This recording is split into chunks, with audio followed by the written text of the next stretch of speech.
Okay, I'm just going to show you how you can create a book so that all of these different website links, which are actually links to YouTube tutorial videos, can actually be in one link, and then you can actually have it as a visual embedded inside what's called a book resource.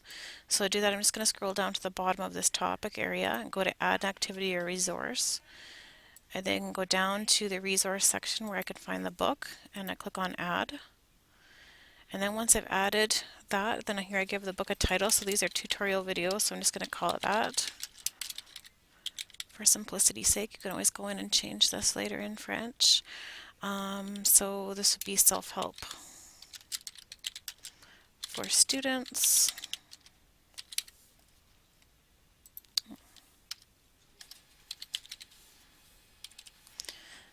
My goodness.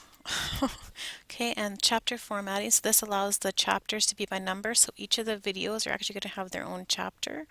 And this will make sense once I show you the next one. So I do like that as numbers. However, you can change that to bullets or indented, whatever makes sense for yourself. Save and return to course. And then once it's saved, it just takes you back to this page. So I'm just going to scroll down here. Down to where I put that book. So here now the book's at the bottom. I'm going to pull that book up to the top. Okay, and it looks like I need to move it up just a little bit more here. Okay, so now we have this book ready to go. But now what we need to do is we need to start plunking in these videos so that they're in there in order. So I'm going to first of all go to where this actual video is. So I'm going to actually follow the link. It'll probably be noisy in a moment here, so just bear with me. And then I'm going to get the code. Okay, so once you're here, then I would get the YouTube video in which I'm wanting to embed. I click on share, but instead of just doing the link, I click on embed. I then get this code where I copy the code. So you just copy them. We're going to be pasting it. Don't worry too much about this because you can always change that on the other end if you want to. So you don't have to worry too much about the sizing. So now I have the code for that video. So now I'm going to take that code and actually embed it right inside the book. So I'm going to scroll down to where that book is that I created. But the first thing I need to do is actually give it a chapter title to be this description of this book. So I still have that content pasted in my virtual clipboard, so I'm not touching that. I'm leaving that at the moment. I'm going to click in tutorial videos. My chapter title is going to be locating images online, and this is going to be a subchapter, or I'm sorry, this will be a chapter title. That's fine. Here is where I put the content. So students will learn how to access images online without infringing copyright laws, so they can put in their work. Okay, and then I'm going to go save. And so this is my actual, you'll see over here is the table of contents, so they're all going to be loaded here. Now what I need to do is actually go inside this page and actually embed my video. So I click on, so now that it's in the table of contents, I click on this pencil and hand, which takes me back to this area. And underneath that, I'm going to toggle into HTML. So I use this with the HTML code source. I go underneath what's here, so just put a couple enters in. Now I'm going to paste that code from YouTube, update, and you'll see how it's actually got the player embedded right in here. So I am going to save that, and then we'll see what this looks like from the student's view. So here you have your one chapter inside this book, and here is the actual content. And then they're going to eventually, once we get all the other videos in here, they'll just scroll through all the videos. Now to put in another one, so I'm just going to go back to the course and see what the other one is. And as I'm doing this, I'm going to delete those links so that we're trying to tighten it up so it's more of a visual Moodle course for kids rather than a list of links, which can be a little disengaging and hard to maneuver sometimes. So now we have this video. Now I can delete this so we don't need it there anymore. The next one we have here is a Glogster tutorial, so I do the same process. Now normally I could just take this right from YouTube, but because the links are here and I don't have time to search for them all, I'm going to use them here, and I do the same process. Share, embed, I'm going to copy that content, I'm going to go back to my course, I'm going to create a new chapter title with the name of that video, and then I'm going to embed the code. So this one was Glogster. So now I go to tutorial videos. I'm going to now choose this add a new chapter. This one's on how to use Glogster.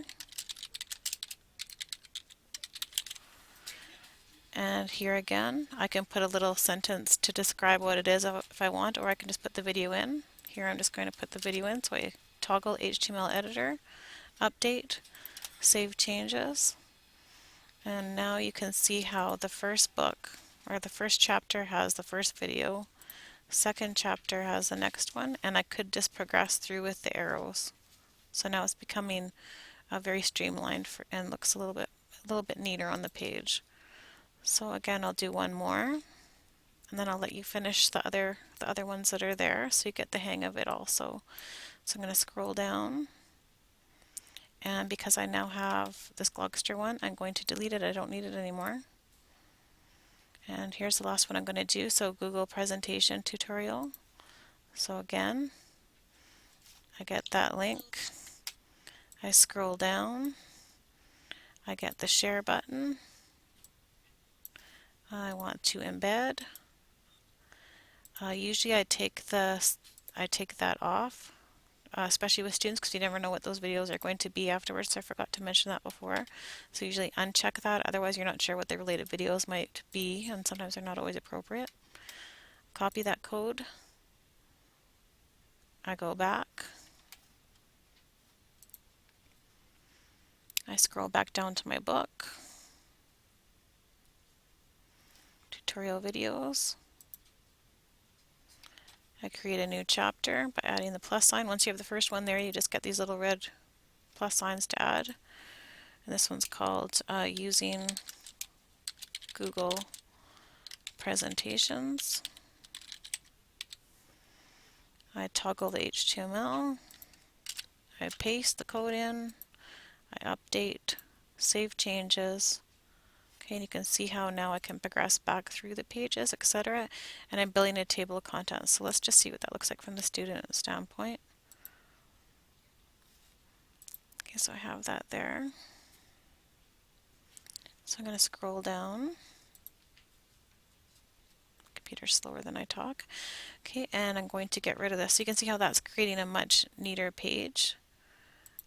So it's going to be getting rid of all this stuff, and it will actually all be inside the tutorial videos. Now I'm going to turn my editing off so that you can see what the students will see once it's cleaned up.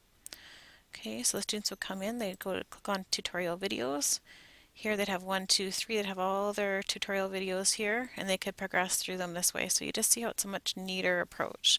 So I've done the first few, so now you should be good to go to do your own. However, one thing I wanted to show you before is just how your content can actually go right on these pages too. So for example, if you wanted to actually just put your content right on those pages, so maybe you have table that you want to put in or a rubric, you can actually type them right into a book. You don't have to upload a file. Or if you have a really quick assignment, rather than doing a Word document or some kind of document, you can actually just type it right in here and make it visual with adding some pictures too. So I'll show you how to do that. So I'm going to go back to the main course, turn my editing back on. I'm going to scroll down to that book that we just created. So this would be something I recommend to do in the future so that you don't have a big list of links. Okay, so then I scroll down to our book. And I can't see it because I can't speak French. There we go. Okay, so then once I'm inside the book, I click on that. I'm going to add another chapter. Now instead of adding a book, and I'm just going to call this sample, I could see how there's a chart function here. I can actually add a table that's 2 rows by 2 rows. So maybe this is a rubric that you actually have in here. Here you can type, it will fit your content. And then you would create another column, etc. So this can actually be, you can actually have tables embedded right in here. And I'm just throwing junk in here so you can see how it expands. But so you can actually have that built right in here rather than building it in Word. If you have it done already, then you can copy and paste it in here sometimes too. Another thing that you can do in here is just type in here. So we'll pretend this is a fresh page, but maybe this is just retyping. So maybe you have directions for students.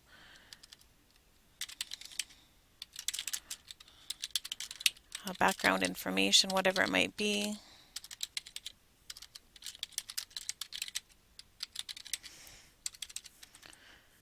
And then you could add your visuals, embed videos in the same page, etc. The one thing to consider is that because it's a book, you want to keep it on the viewing area, otherwise it defeats the book. So you want to create pages and subchapters. So here I'm going to go save pages. And then from the student standpoint, they would see this cleaned up when the editing's off. And they would then see this, progress through their book. And again, this might help with not having to upload so many files. So this is pretty ugly, but you get the idea. Here they could have it all embedded right on the page. So hopefully that's helpful.